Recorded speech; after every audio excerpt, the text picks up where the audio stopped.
Hello les Delicious, comment vous allez? J'espère que tout le monde va bien, que votre début d'année se passe bien. Et si jamais vous n'êtes pas passé par les vidéos d'avant, j'en profite pour vous souhaiter encore une fois une joyeuse année 2017. Voilà les Delicious. Alors aujourd'hui c'est mercredi et comme vous le savez, mercredi c'est Make-up Focus. Aujourd'hui j'ai fait un Make-up Focus qui pour certaines pourrait sembler très simple, très inutile, voire bête. Mais j'ai beaucoup de questions qui des fois, même pour moi, des fois je me dis c'est élémentaire, c'est des choses de base. Et quand les questions me reviennent, je me rends compte que vous avez besoin de réponses. Donc, voilà, les make-up focus c'est fait pour ça. Et aujourd'hui, je vais vous faire un make-up focus de comment on se maquille avec une éponge en fait, tout simplement. Voilà, parce que tout le monde n'a pas forcément le budget pour s'acheter des pinceaux, ou tout le monde n'aime pas forcément les pinceaux, ou tout le monde, ou certaines et certains ont envie d'essayer avec une éponge, mais voilà, ça peut trop comment ça se passe. Donc c'est parti, je vais vous faire un make-up focus pour comment se maquiller avec une éponge. Tadam! Donc en termes d'éponge, c'est vrai que ces derniers temps, le Beauty Blender, qui est juste le nom de la marque de l'éponge, a fait des records d'audience, bref. Mais avant qu'il y ait les Beauty Blenders, donc souvent en forme d'œuf ou en forme oblongue comme ceci, on a toujours maquillé avec des éponges, que ce soit en forme de triangle, ou que ce soit des éponges plates ou des houpettes, ou des éponges, vous savez, celles qui ressemblent aux gommes qu'on avait à l'époque. On a souvent, tout le temps, souvent les maquilleurs ont souvent utilisé des éponges. C'est vrai que maintenant c'est arrivé entre guillemets chez le particulier, entre guillemets. Mais voilà, il y a plusieurs écoles, il y a plusieurs éponges, comment on trouve son éponge, comment, à quoi ça sert, etc. Au niveau du choix de l'éponge, donc c'est vrai que le Beauty Blender, l'éponge teint, celle qui est à la mode en ce moment, c'est celle-ci, donc pour faire le teint, parce qu'elle aurait de la petite pointe pour faire au niveau des cernes, et le côté un petit peu plus bas pour faire tout le teint. Vous pouvez très bien utiliser, vous savez, les éponges camembert, qui permettent aussi bien d'appliquer des choses poudreuses que des choses en crème, que des choses liquides. Les houpettes, celles qui sont pas les houpettes, c'est les éponges rondes, toutes rondes, généralement qui sont fournies avec les boîtiers de poudre ou de fond de teint crème. Vous pouvez utiliser donc le produit qui va avec. En tout cas, en gros, au niveau de l'éponge, c'est vous qui choisissez, c'est vous qui décidez. Ensuite, la question qui revient souvent, c'est est-ce que l'éponge, il faut la mouiller ou pas? Tout dépend de la densité de votre éponge, parce qu'il y a des éponges plus ou moins dures, plus ou moins souples. Donc, en vrai, de façon logique, celles qui vont être plus souples vont absorber plus de produits. Si vous la mouillez, ça va la perdre. Par exemple, si vous avez une éponge qui est dure, ou même si elle est souple, si vous la mouillez, ça va la rendre encore plus souple. Mais ça va surtout permettre d'éviter que l'éponge sera déjà imbibée d'un certain produit et va éviter donc de trop absorber le fond de teint ou la crème que vous allez mettre par-dessus. Vous voyez ce que je veux dire? Donc, est-ce qu'on mouille l'éponge? Moi, je suis de la team, oui, on mouille l'éponge. Alors, l'humidifier, la mouiller, ça ne veut pas dire la dégorger d'eau non plus. Vous pouvez juste humidifier avec un spray. Hop là! Vous pouvez juste humidifier avec un spray, par exemple. Hop. Tout simplement pour la rendre un petit peu plus souple. Attention, quand vous l'achetez la première fois, je vous conseille effectivement de soit la faire tremper un petit peu dans l'eau, pas tremper des heures et des heures, mais de la laisser bien s'imbiber une première fois d'eau, de la rincer une première fois quand vous venez de l'acheter, c'est le conseil que j'ai. Ensuite, vous pouvez vous l'essorez bien et ensuite vous pouvez l'utiliser. Entre temps, vous pouvez tout simplement utiliser un spray ou légèrement la passer sous le robinet. Les éponges, ça ne se garde pas sans 7 ans, une éponge, s'il vous plaît, quelle que soit l'éponge que vous avez, ça se lave ou ça se jette. Bon, généralement, la blender, vous pouvez la laver, moi je la mets à la machine. Vous savez, le filet pour les sous-vêtements, je les mets dedans. Oui, parce que généralement j'en ai plusieurs. Je les mets dedans, je les mets à la machine tout simplement à tourner et ça sèche nickel. Enfin, ça se lave nickel, pardon.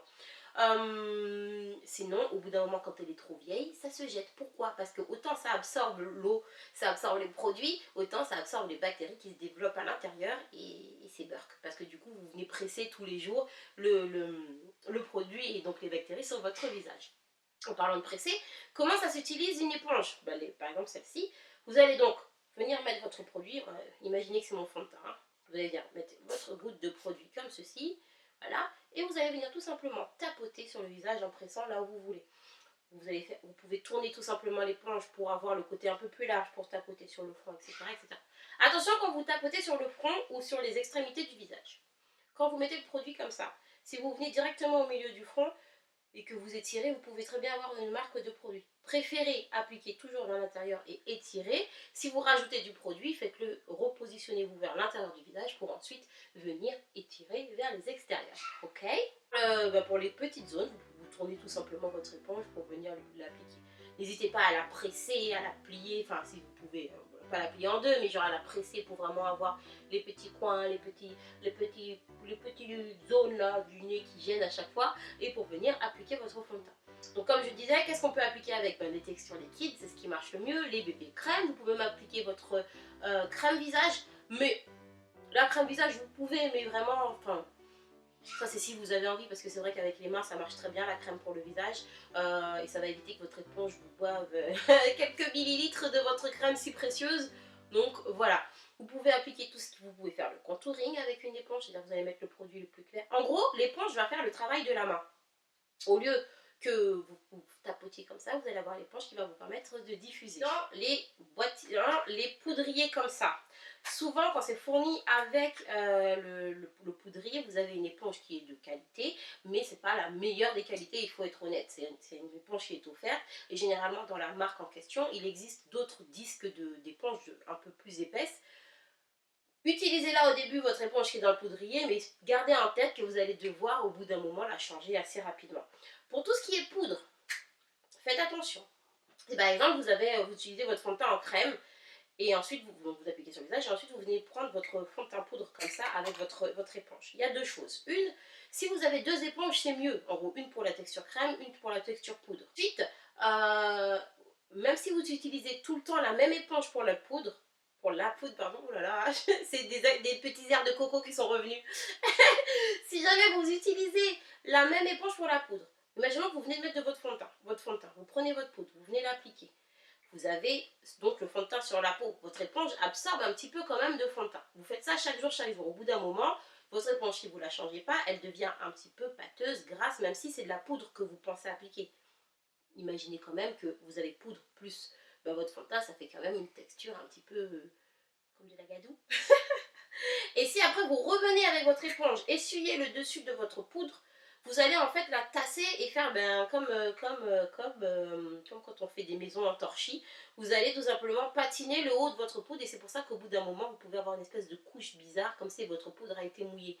Ça c'est parce que c'est à cause du transfert éponge comme ça. Donc n'hésitez pas à changer votre éponge, à la laver, à bien la laisser sécher pour pas avoir ce côté et entre guillemets bousiller votre poudre.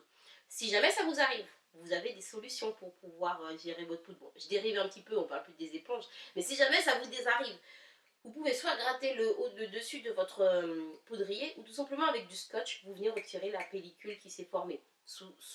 Bien entendu, en espérant que ce ne soit pas une couche trop épaisse. Enfin, voilà. Donc jusqu'ici, je vous parlais d'éponges qui absorbent, donc des éponges classiques qu'on a toujours connues. Mais en fin d'année 2016 est arrivé un nouvel ovni dans la planète Beauty, et c'est l'éponge en silicone. Donc c'est une éponge totalement en silicone. Alors j'ai vu beaucoup de gens essayer de faire avec, vous savez, les rembourrages de soutien-gorge, ou avec vous savez, la petite patine qu'on met dans les chaussures là pour pas avoir mal. Bon bref, voilà, vous avez l'éponge en silicone sur le site Julicious Cosmetics, c'est la Silicious Sponge. Sa particularité, qu'est-ce qui change par rapport aux éponges normales? Déjà au niveau des microbes dont je vous ai parlé, comme c'est une éponge en silicone, elle n'absorbe absolument pas le produit. C'est-à-dire que tu vas mettre le produit dessus, ça va rester dessus. Au niveau texture, est-ce que c'est agréable? C'est sûr que si tu as l'habitude du toucher mou de l'éponge, là aussi tu as un toucher mou mais qui est quand même un peu plus ferme. Donc ça rappelle plus la pulpe du doigt vraiment là. Et ça c'est fait pour refaire ce geste-là. Donc tu vas venir tapoter tout simplement comme ça avec ton produit.